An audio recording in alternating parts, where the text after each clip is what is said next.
Welcome, listeners, to Connect the Dots. I'm Alison Rose Levy, and we're here every Wednesday at 10 a.m. Eastern Time on the Progressive Radio Network. I'm a long-standing journalist of health, food, and the environment, and each week on Connect the Dots, we connect the dots between what's going on with us and our well-being and what's going on with the well-being of our families, our communities, our regions, our country, with the food, water, air, earth, sky, and everything, that makes up our interconnected world.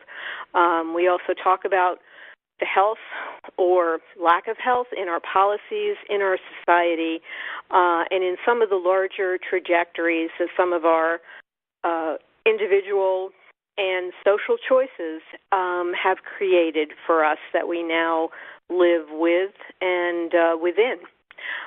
So we talk, the show is now in its 9th year, and we always talk every week with different thought leaders, activists, farmers, filmmakers, authors, scientists, poets, organizers, all different kinds, journalists. We've had a lot of journalists on the show, people who have a different view of the interconnected aspects that affect our lives and our health. And that's what we talk about every week on the show.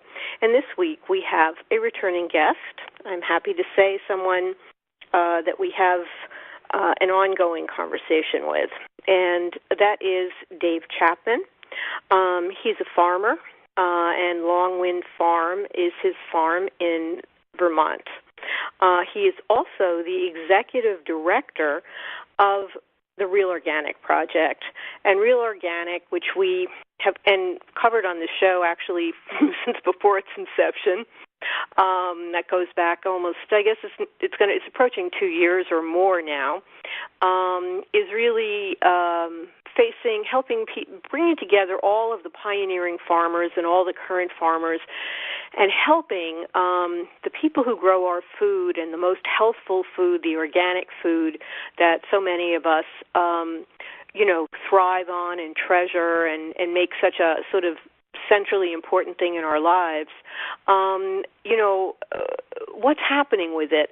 How do we come to terms with how some of the larger grinding factors in our society are impacting the organic food that many of us have sought out for health, well-being, taste, and enjoyment for, 25, 40 years and even earlier. And so the Real Organic Project is really helping speak of that and grapple with it. And, of course, we'll be talking about that on today's show in certain different kinds of ways. So just delighted to welcome you back to Connect the Dots, Dave Chapman. Thank you, Alison. We have been talking, attending conferences, sharing articles about the kind of takeover in progress of the National Organic Program at the USDA, which has, for 25 or so years been the stable center and guarantor for most of the public of organic food through its role in establishing and overseeing the certifying of the organic standards.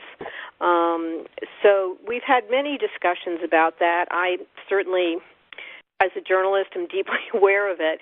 And yet I kind of had a sort of horrible epiphany about a week or 10 days ago.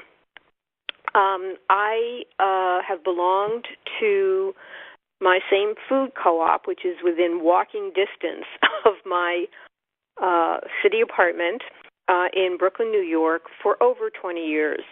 And it's one of the original, oldest, and largest food co-ops in the United States. It's a worker-run co-op.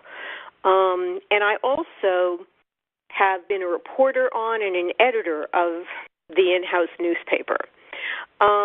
And so because of the reporting and the conversations that I've had with Dave Chapman and Lisa Stocky, also of Real Organic, as well as we've had, numerous people on the program recently over the last several years talking about health and agriculture, I'm very aware of, the battle that played out at the 217 National Organic Standards Board over the inclusion of hydroponic berries under the designation of organic. And this was a move that, people opposed, farmers opposed, everyone opposed. At the co-op, I was, spring is here, the berries are out, and I was looking at the rows of berries, and even though I've been aware of this for, several years, reporting on it, I was shocked to see that the only option for purchasing berries was Driscoll berries, Driscoll being the brand that has really turned berries into a monocrop culture and is taking over berry production in a massive and international way. And yet I was still sort of shocked and surprised to see that there were no other options at my food co-op, which buys regionally and does all these different things. And I got on the paging system to talk to the people stocking produce in the basement, and I said, are there any non-hydroponic berries available for sale? And a young woman came on the paging system, and she said, oh, my. She said, all our berries are non-hydroponic. Hydroponic berries are not organic. Right. And I was like, no one knows. People don't know. No one knows. Yeah. Yeah. So this has been a very velvet revolution, a very quiet takeover. As with the CAFO livestock production, these are the two great failures of the USDA to protect the organic label. And in both cases, there's just been this astonishing growth rate of a very conventional agriculture type production system that has managed to, I think illegally, but nonetheless has managed to take on the USDA label certified as organic. And it's a complicated conversation, but one of the things that is a real outcome of this takeover is that the real organic producers are pushed off of the shelves and out of the food system. And this has been quite recent in the last 4 years, probably, for vegetables. For milk, it's been going on longer, and for eggs, perhaps longer still. So in most stores in America right now, it is very hard to get. It's certainly hard to get an organic, certified organic berry that was grown in the ground, and it's very hard to get an organic certified tomato that came from a plant grown in the ground. It's also very hard to get organic eggs that come from chickens that run around outside. So most people are very unaware of this, including the people who work in the stores and sell it. And many of those people, when they find out, are quite upset by it. But as with climate change, it's easy to fall into a state of overwhelm and defeat where it seems so out of our control. And I think that the Real Organic Project is an attempt to try and reclaim some of our ability to act and some of our ability to build a community where the farmers and the eaters who care about these things, and not everybody does, but those who do can find each other. So I'm not surprised by the story of the person working, in the co-op, not understanding what she was selling. I've seen it over and over again, and people insisting, no, this can't be hydroponic. It's certified organic. She was a young person, and I don't know that I could, not being that young a person, could imitate her voice that well. But, she had a young, idealistic voice, and it made me, she was, so confident and idealistic, that came across in her voice. And I just was, I was just kind of horrified that it happened so quickly, and that there weren't, other little boxes and green, paper boxes of other berries that had kind of trundled in, from local farms, as I would normally expect that there to be. And also, I have to just parenthetically add, which is a whole separate part of the conversation, since I oversee the editing of the newspaper, we had a report this week that from the meat buyer that the chicken supplier is changing to Smart Chicken. And I looked up. Yes, I know. I didn't know, but I looked it up, and the buyer, who's been very good and works very hard, explained the logistical reasons why this had to be. But they have an organic name on the label, but this is not the same chicken. It's owned by Tyson's, which is one of the largest and most environmentally destructive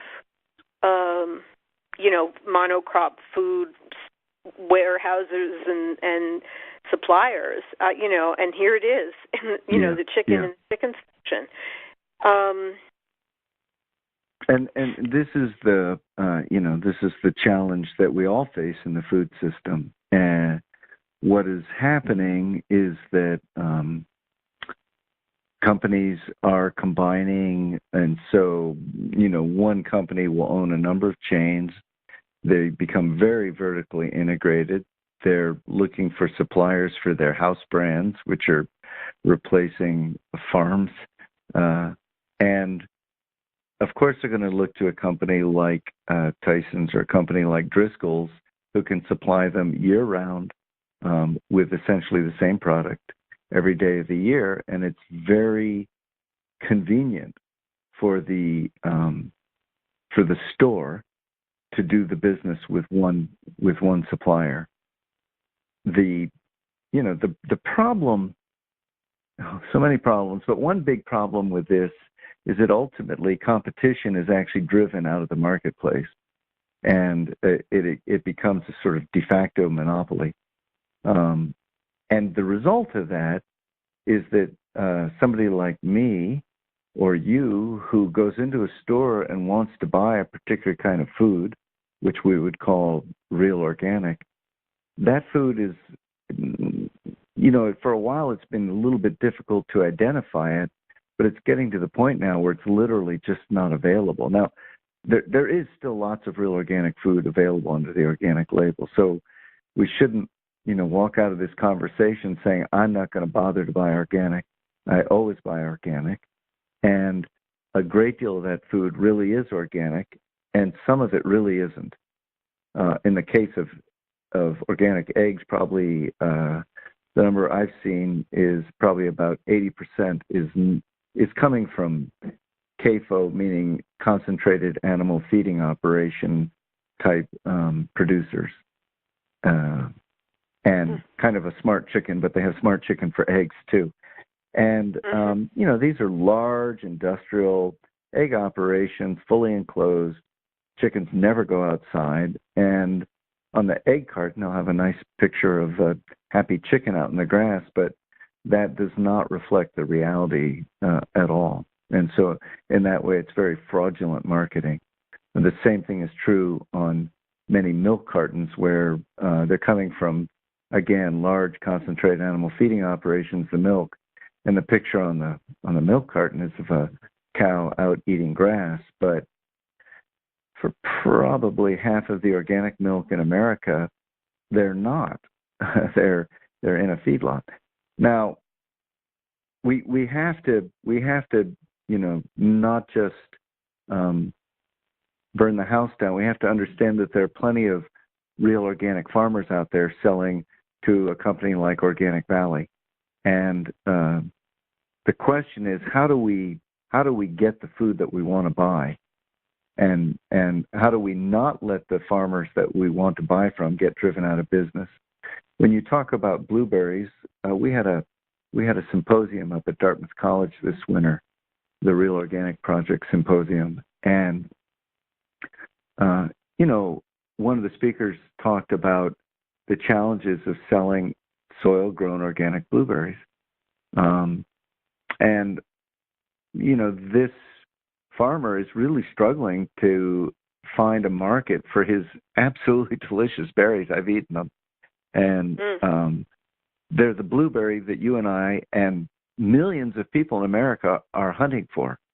They're delicious, they're nutritious, they're beautiful, they have great texture, they were grown in the soil, and places like that are literally being put out of business by very large-scale hydroponic operations where they cover the ground in plastic.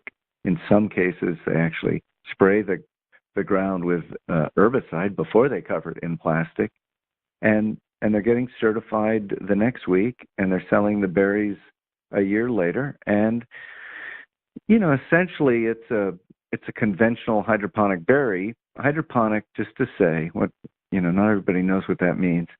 Hydroponics is a kind of growing in which the plant gets all or most of its nutrition from a liquid feed that is put on as irrigation, and meaning it's not getting its nutrition from a complex soil ecology. It's not getting its nutrition in the way that plants have evolved for 300 million years in this relationship with the fungi and the bacteria and the many insects, mammals that are living in the soil. There's this amazing complex dance. And the fact that the alternative, hydroponic, is not complex, it's relatively simple, and that's what makes it attractive for producers. It's a relatively simple system, and you get some processed fertilizers. And in the case of things that are being certified as organic, those fertilizers are allowed in organic production by the National Organic Program. But when those were allowed for organic production, they were intended as supplements that you would add a small amount at critical times. They were never intended to replace soil fertility. And in these cases, they've completely replaced it. There is, in fact, no soil in the system. So it's a very different way of feeding a plant. As it turns out, much like a CAFO, it's very productive in terms of pounds per acre. But as Vandana Shiva said, it's very unproductive in terms of health per acre. It's a different thing. You can't say that we're growing tomatoes cheaper than that person over there when they're really a totally different product. And I think that there's no way, what makes these places efficient is that I believe they sacrifice a certain nutritional quality of the food, and they usually also sacrifice a certain quality of life for the workers. So they're working with very low-paid help, people working in the fields or working in the greenhouses, and they squeeze the pay scale down, and the nutritional density of the food is less. But the yield, the volume is high, and the input cost is relatively low because it's a simple system. One of the problems of a simple system is that it doesn't have the amazing checks and balances in a complex system. So when you get a simple system without all that different, rich microbiology living in it, it's very easy for one bad actor to become a problem in the soil. So they're very prone to disease, they're very prone to insects, and of course the solutions to these are fungicides and insecticides. So the whole system is more vulnerable. That's why in a real organic system, the lack of insecticides is meant to be a result of how you farm rather than what makes you organic. It's the result of a basis of farming based on raising the livestock in the soil, which will create, we hope, a good balanced system in which insects and diseases are not a problem. It's the whole basic idea. It's the whole Pasteurian idea of, which is more important, the germ or the terrain. And, our whole medical system has basically ignored the terrain until it kind of came bouncing back through the microbiome. But basically, right. let's kill this germ, bang, let's get rid of that, use an antibiotic, and, we just focus on germs. We don't focus on the total health of the terrain. In medicine and healthcare, that the terrain is the body, In food, it's the soil, it's the earth, and supposedly on his deathbed, Louis Pasteur, the great microbiologist who had been in a long intellectual philosophic debate with his rival Antoine Béchamp over in France, where Pasteur, on whom we kind of base a lot of our philosophy of medicine, was fighting for the germ as being of ultimate importance, and Béchamp was maintaining that the terrain was of ultimate importance. Yeah. And on his deathbed, Pasteur famously reneged and said Béchamp was right. And going through whatever his health evolution was. There was a similar epiphany. There was a similar epiphany with Justus von Liebig, who was the father of chemical agriculture.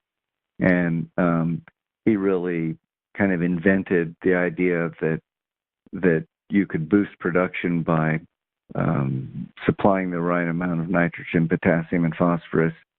And towards the end of his life, he recanted and said, no, we need to really pay attention to the organic matter and the life in the soil as well. And that part of his message got a little bit lost, and the first part of his message became the foundation of chemical farming, which we now call conventional farming. So it's interesting to see. Yeah, these people who are really, they're really brilliant people, and they really learned something that's important. It's not that their initial discoveries weren't significant. It's just that they came to understand that they were seeing these things as simple systems when they aren't. They're complex systems. And if we ignore that, it's at our peril. When we talk about food being cheap, and America's got the cheapest food in the history of humanity, in terms of the percentage of your income that is spent on food, it's a smaller percentage now than it's ever been. And America is, I think, 10 or 15% lower than Europe. So we really have cheap food in America. But, and there are a lot of political reasons for this, because, if there's one thing that the politicians have learned, it's that people do not like expensive food. But, we have to realize that as our food has gotten cheaper, our health care costs have gone up dramatically. And I think that's not I think the connection is very significant there. So when we look at how we grow our food, and if we say, well, it's cheaper to grow something hydroponically, yes, but if you factor in unintended consequences like healthcare, like impact on environment, then in fact that food might be far more expensive than the food that's grown in a real organic way. Yeah, that I'm absolutely sure, viscerally that might be true, because before I became, a reporter and editor, I was a checkout person. And, this is a large co-op. It has 17,000 people. And as a health and nutrition reporter, I was, in my regular work, but, there checking people out with their food, I would look at the people and the food they were buying to see, how the people how the people match the food, like and so this is a subjective, study, right? So it would be considered non-existent, doesn't exist in terms of scientific measures. It's completely a subjective response. But there was definitely a visual correlation between the health and vibrancy of the people and the food they were buying, Sure. It's just kind of a, a no-brainer. I mean, the other thing, too, that I was thinking about concerning this was that, there was long a debate in natural health circles, because some of the doctors, holistic doctors recommend supplementing, with supplements because the caliber of nutrients in the food and in the soil has become so depleted. That has become necessary. And, there's always this, why do we have to have supplements? You're just ripping us off, argument. And then we always show the USDA studies of the decline, of nutrient value. Yes. And then Right. It's like, so then people are taking supplements, but then there are always natural health doctors who take a stand and say, forget the supplements. What's most important is eating healthy food. And I've worked on a number of books with prominent natural health doctors, and I can't think of a single one that wasn't recommending organic food. Really, they all recommend it. And so there we go. And a lot of people, it makes more sense. Not everyone likes to be taking supplements, can afford them or whatever, to, complement the fact that we've denatured the food. But then you go from, I want to have the food instead of the supplement, to eating the food that takes the supplement, because that's what these berries are. They're these wand creatures, these hydroponic berries are these underfed creatures in these long laboratories of plastic being dosed as if they're IV patients or something, on these little watery mixes. And then they, and it's such a, terribly anemic and unkind thing to do to a plant. I'm sorry, but yes, they're the CAFOs of the vegetable world. You can make them big. As I say, the pounds per acre can definitely go way up, but people also get big on a diet of McDonald's, and that does not make them healthy. It just makes them big. So we shouldn't, confuse size with quality, of course. And usually our tongues are reasonable ways of measuring nutritional quality. And if although of course our tongues can get blunted by a diet that is heavily weighted to sugar or something, but if you can still taste, you can usually easily taste the difference between something that's good for you and something that isn't so great. So if you need to dose the food with salt or sugar, it's probably because something isn't right in the first place.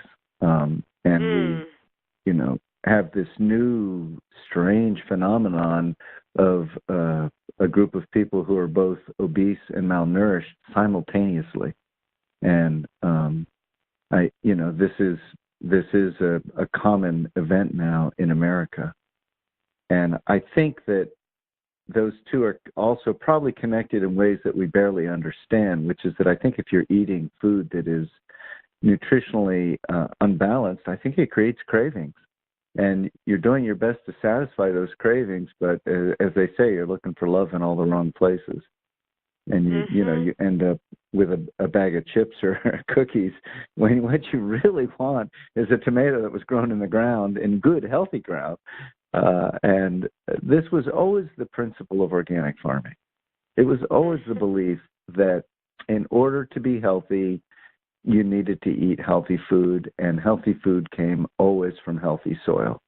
And, starting with Albert Howard, and of course, long before that, he wasn't the inventor. He was I would say, he carried that banner. He discovered when he was sent to Asia as an agricultural agent that, the people he was sent to advise seemed to know a lot more about a sane kind of agriculture than he did. And so he brought that back, developed it in India, and brought it back to England. And from his writings, the organic movement was born. Oh, that's so interesting. I'd never heard that story before. Oh, that's fascinating. So that's so interesting because also because Vandana Shiva has been such a voice, for the local farmer, for the healthy food. She's a huge voice, and I didn't realize that actually some of this understanding was sourced in India. How fascinating is that? Wow. Yeah, his books Soil and Health and an Agricultural Testament, he tells that story of how he came to, learn this stuff. And of course, he stayed in India for quite a while doing experiments with composting and cover cropping, and then brought that back, and it became a movement. There were others in Europe. Rudolf Steiner was 20 years earlier, and King in America was even 10 years, 15 years before that. And he went to Asia and traveled around and said, his famous book was Farmers of 40 Centuries. And he was looking at land that had been continuously, intensively farmed for 4,000 years and was still productive and was still fertile. And what were the techniques by which they did that? And it was through really careful stewarding, protection of encouraging organic matter in the soil. And I would say, that much of that soil that King looked at in 1910 is probably no longer fertile because those cultures have adopted agriculture from the United States and chemical-based agriculture. So they have reversed. There probably won't be another century where that land is going to be healthy and producing healthy food. It's such an irony because replacing it's part of this.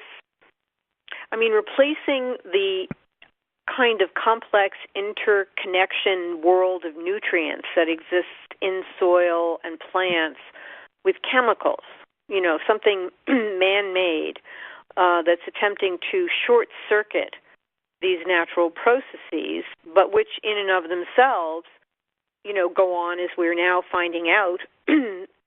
Many have long suspected it and were kind of poo-pooed and laughed at and all, as we're finding out the dark side of GMO agriculture in recent court cases where there's a direct correlation, apparently, to now they're saying even 2 uses of glyphosate can be, drastically increase incidence of non-Hodgkin's lymphoma. And, of course, there are thousands of people who've been using this and have developed that, and a whole long army of lawsuits, which are coming out of that, and which are being won by the plaintiffs, the parties injured by the deception around use of these chemicals. Yeah.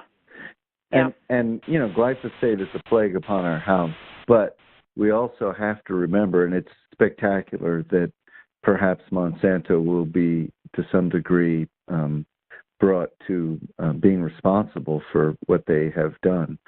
But we also need to remember that it's just part of a system. It's a part of a way of thinking about farming in which we substitute chemicals for wisdom, and we make a very simple system that's replicable, much like the McDonald's model. And it's not that the people who invented those systems are stupid. They're not. They're very smart. And they figured out, look, we can make something that's simple and that can be done over and over, and it will work.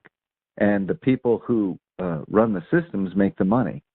So the people who run the local McDonald's franchise don't make so much, but the people who run the whole chain do very well. And similarly, Monsanto, now Bayer, does very well. The poor farmers who are out there spraying the stuff, they don't do so well. They're pretty desperate. They've got the highest suicide rate of any occupation in the country. But they feel trapped in it. They don't know how to get out of it. And, I would say that one of the very tragic things that has gone on with the USDA failing to protect the organic brand is that alternative, which was there not just for eaters, but also for farmers, is now disappearing. Not very long ago, it was possible for a farmer who said, I want to get off this chemical treadmill, and I'm going to go through the 3-year transition, and I'm going to get certified organic, and I'm going to farm differently. That was possible, and they could make a living. When they got to the other side of that, they could make a living. Now we see a thing, and that was, very common, for example, in dairy farming. And now we see where, I think it was USDA Today, and then Cornucopia reprinted it, the story of the 6 large CAFOs in Texas producing 1.3 times the milk of 450 family organic farms certified in Wisconsin.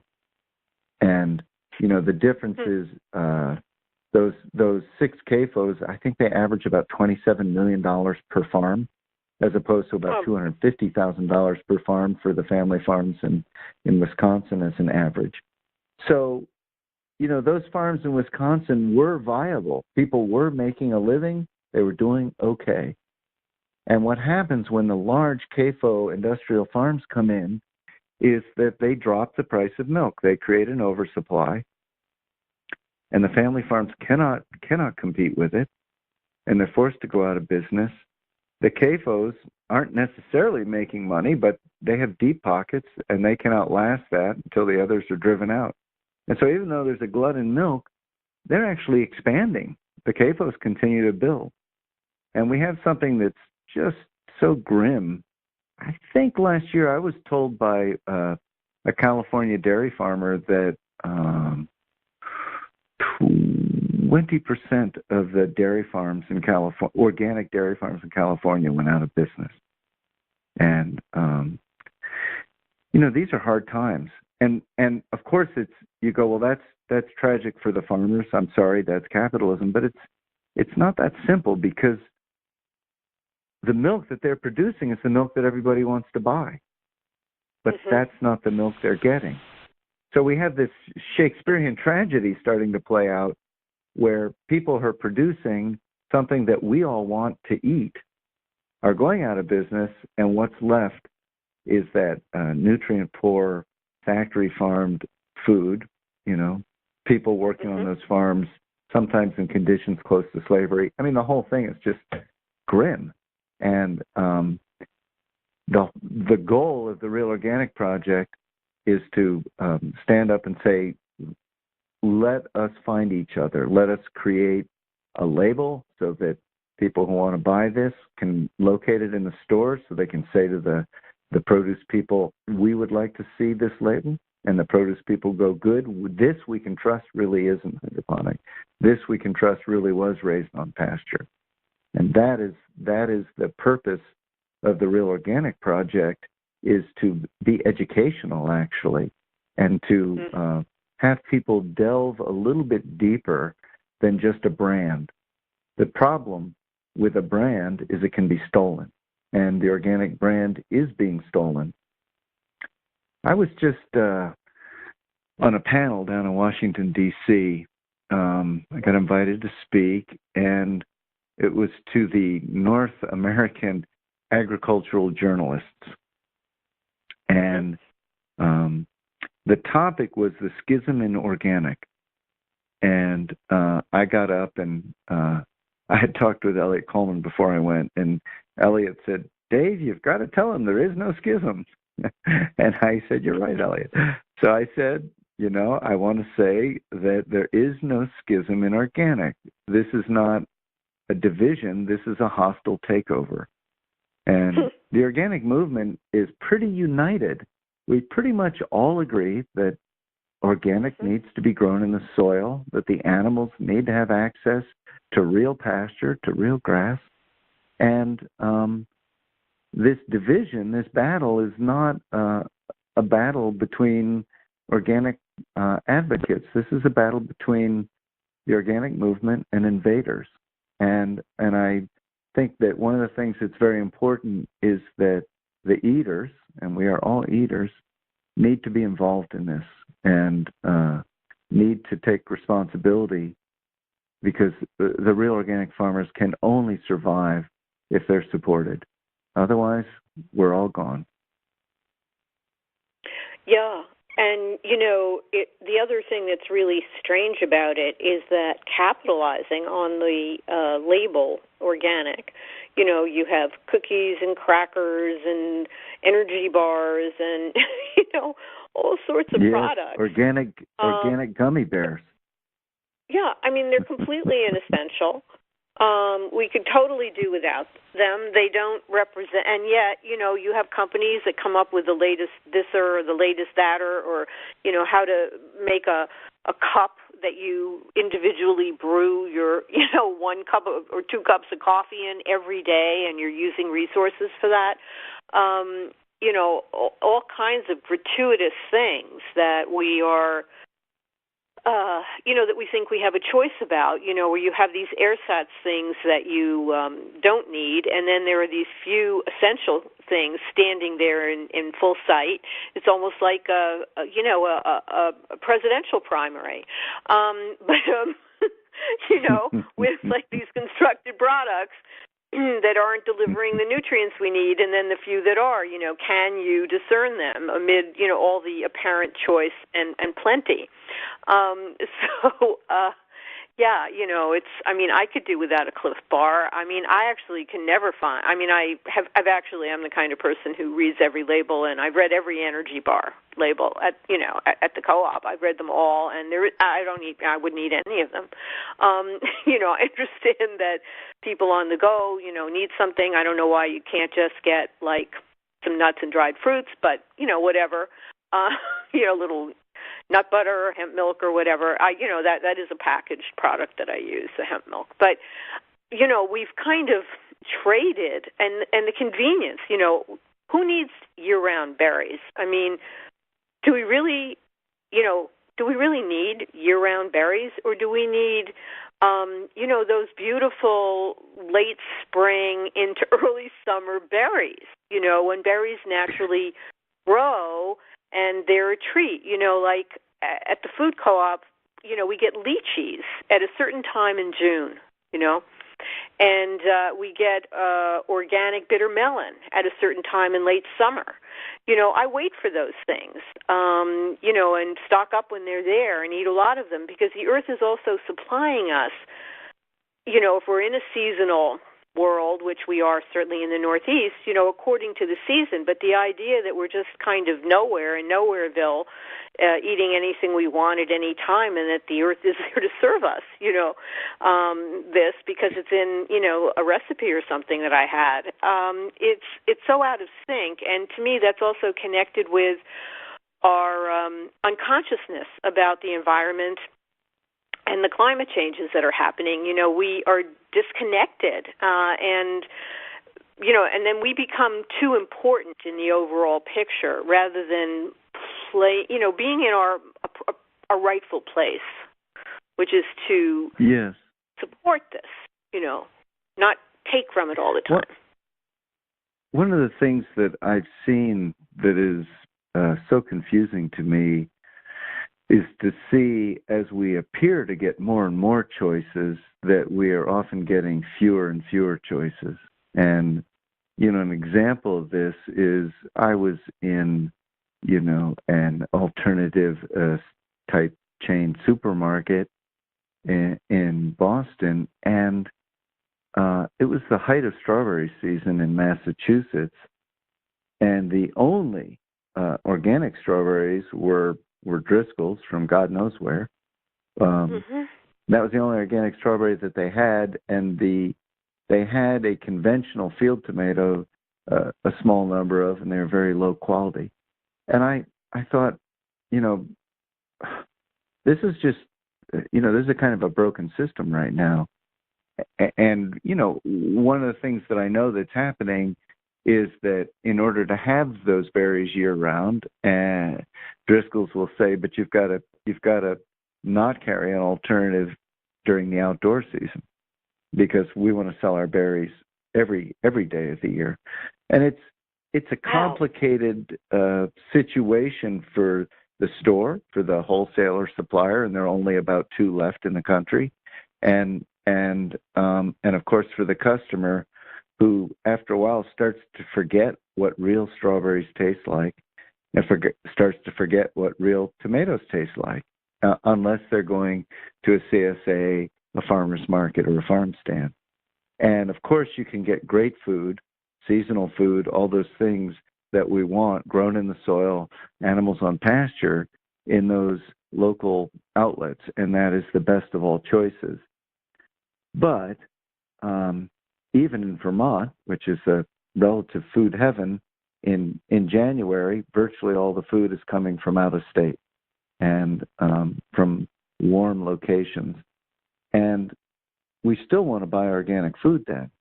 And I'm happy to support those organic farmers in Florida or California or Mexico if they're doing a good job of growing really organic food. We need to eat, but unfortunately, the system is now constructed that people growing real organic food in those places also can't get into the system, and the system is becoming more and more the industrial plantations. So somehow we need to create some alternatives. There are plenty of small producers doing a good job all over the world. As Vandana Shiva said, 70% of the world's food is grown by very small farmers, very small-scale farms. And she said, thank heavens, because if it was only 65%, the world would probably end, because that other 30% is enormously destructive to the environment. So, there are these choices, but we have a problem of distribution. We have a problem of market access. We have a problem where competition is actually squashed rather than encouraged. I know, like, for most of the farmers I know, they would be happy to compete. The dairy farmers would be happy to compete with the CAFOs if the products were honestly labeled. So if you want to grow CAFO milk, great. Have a picture of a CAFO on the cover, right? and if it's pasture raised, good. Have a picture of a cow on a pasture. Guess which one people are going to buy, right? If you want to have a picture of chickens in confinement on the egg carton, and compared to one with a picture of the chicken out in the grass, guess which one people are going to buy if those pictures are honest. And so our problem isn't that the small people, that the people doing real organic can't compete. The problem is there's massive fraud going on in the marketplace. And if we could have real integrity and transparency of labeling, then we could actually see the world change very quickly. People don't want to buy hydroponic, and the hydroponic producers know it. That's why they lie about it. If you write Driscoll's and ask them if they grow hydroponically, they will write back and say, no, we do not. Well, that requires an enormous. Well, they changed the definition of the word hydroponic. It's kind of a Bill Clinton thing. How do you define sex? I mean, they're misleading people, and they're doing it quite intentionally and knowingly. But that is, I've had a number of people send me such a letter. So that is the answer they get. Wholesome Harvest, speaking to 10 million people on Morning Edition, their marketing manager said, we do not grow hydroponically. Well, good heavens, they're a pure hydroponic operation. And I know plenty of hydroponic producers who are not ashamed of that. That's the thing here. It's only when hydroponic comes into organic that it becomes a dirty word. I don't think hydroponic production grows the best quality food. I don't think it's the best for the planet. But I have good friends who are hydroponic producers. They're not evil people, and they believe in what they do. They're proud of it. But when you get into this thing where that food is being misrepresented to the people, well, that's fraud. And, I think people have a right to know what they're buying and then make their choice. And I think that if they do know, they're going to make better and better choices. And right now, the opposite is what's happening. Just like that young person in the produce section at Park Slope telling you, no, these are not hydroponic. Well, they are. She was misled. Well, it's also on the store, I think, to be frankly disclosing, and not to just do this. I mean, even looking around at like salad greens and stuff like that, once you sort of develop an eye for it, you can kind of spot these bags of greens where, there are little water droplets clinging to the plastic, or, I mean, I really love basil and pesto and make all of that. And I got a hydroponically grown pesto. Never said that it was. It was just I later, when I was doing a story on it, came to realize that that brand is all hydroponic. And so I then went to taste it, and it was utterly tasteless. And, I kind of went through a phase where I was like putting pesto in everything. I just, love basil so much. But, and it didn't taste like basil. It absolutely did not. But, then you kind of get used to it. It's there. You don't know which one is which because of the confusion over labeling. So the deception travels all the way down the line. And, one of our reporters was doing an article, I think, on what's, the recent discovery that kale is now one of the dirty dozen, and she did some sort of shopper interviews on the floor, and then she was commenting on some things that people said, and she said, oh, we don't have to worry. Everything here is organic. The co-op has us covered.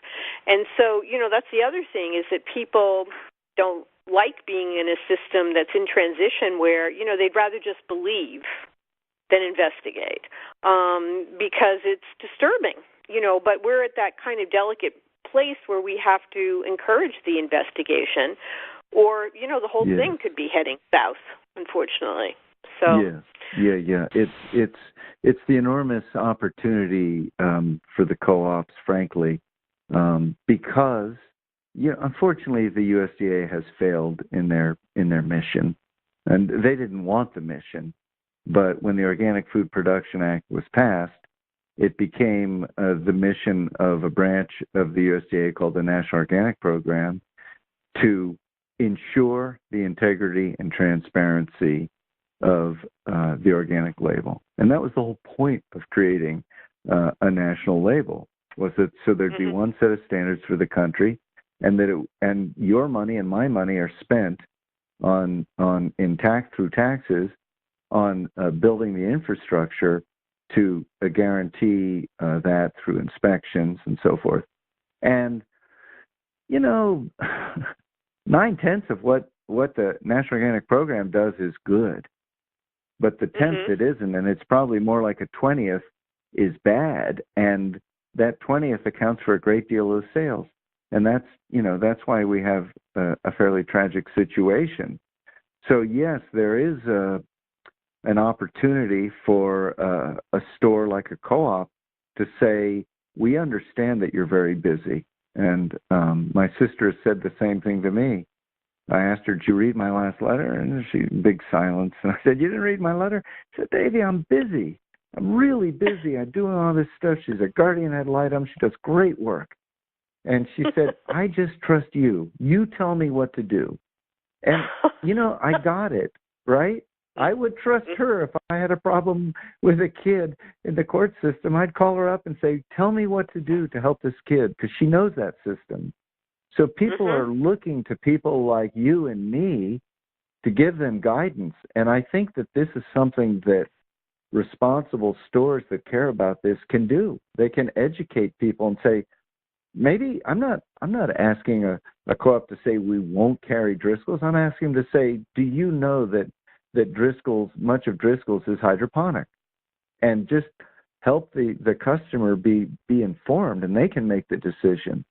Do you know that Smart Chicken comes from a CAFO? Fine if you want to carry it. It is certified organic. It does come from a CAFO, right? And those chickens have never been outside in their lives. And then they decide. I will say, I hope that the stores will try to offer a choice. I go to my local co-op, which I love, but the only chicken there is from Smart Chicken. It's not anything I want to buy. And the same is true for the blueberries. And they're going to have to work really hard to find alternatives. I know that. But that's what we have to do if we want to build a food system. If the co-ops do it, then after a while, people are going to be talking to their local independent chain and say, well, why can't you get some of this? And then they will. And then the bigger chains go, oh, dear, I think we might have to start carrying some of this stuff. We're losing customers. So we can change the food system. It only works with our permission. If we withdraw our money, it collapses. I'm not going to buy Driscoll's berries. I don't care if they're the only thing there until we get some, something else in season or not, or I'll go to, I'll leave and go to the local, farmer's market or something like that. I'm not going to buy those. I'm not going to buy, it's like, the old picket lines. I'm not going to buy anything from them. And I'm not going to buy these other hydroponic lawn vegetables. I think it's, it's a, and I think we do, have that choice.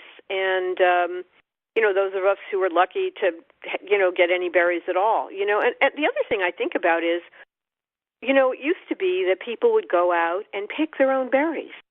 And there'd be all these berry bushes, and you'd have these containers, and you'd get your, after having gone through that experience where you're picking your own berries, and realizing that berries come from, bushes.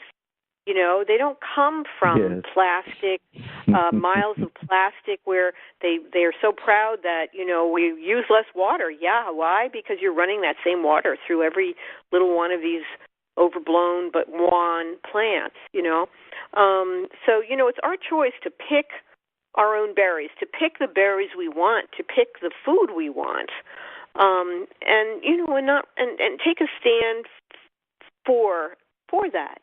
I just, I hope people will. Anyway, it's been great talking with you, Dave Chapman of Real Organic Project, and we're coming to the end of our show time, and, great conversation, and thank you and to everyone at Real Organic and to the farmers for, this yeoman's work. And, I think it's great that it's only a slice rather than all organic food, because that actually makes it more doable to become more conscious and push back on some of these terrible changes to our system. It's not like we have to permanently fast until the real food comes back. No. Food. Keep eating. Buy organic. I always do, but keep insisting that we move that to real organic. That's right. That's it. Thank you. All right, Alison. And thank you listeners. very much. It's always a pleasure. Sure. Thank you, listeners, for being with us on Connect the Dots. We will be back next Wednesday at 10 a.m. Eastern Time on the Progressive Radio Network. Be well, stand tall, keep marching forward with all our relations.